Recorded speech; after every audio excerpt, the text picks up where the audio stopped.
এটাও তারা প্ল্যানিং করে একটা সিন্ডিকেট করছে। এতো একটা প্যাস বুঝাইতো আর কি 918 বুঝাবে, 900 যে 15 এখন মুখ করেও জানে, কিন্তু 915 তারা বুঝাবে। এই একটা সিন্ডিকেট করে নাহলে এনে যে যারা দায়িত্বশীল আছে তারা একটা কল দিলে কি এত বড় ঝামেলা হচ্ছে, একটা ফোন দিলে কি ওদের কি কানে আসবে না? আসবে। আর ফোন দেয় না কোন, তার মানে তারা একটা সিন্ডিকেট করতে চাইতেছে এখানে। আপনারা দেখেন রুগীটা দেখেন সুস্থ স্বাভাবিক, 2 ঘন্টা আগে আমার এই সন্ধ্যার আগে 5টা বা 5:30 4টা বাজে আমাদের সাথে বসে রয়েছে, দেন তো লোকটা 4 ঘন্টা পরে মৃত্যুবরণ করছে তার অবহেলার কারণে।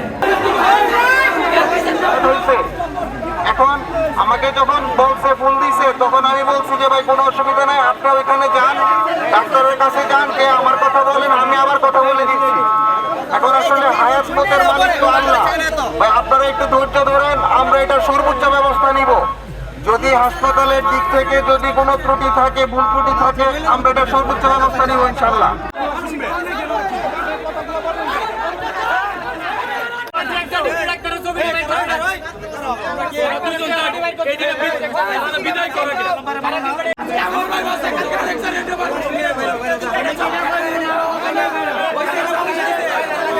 ছেলে বেড়াইছে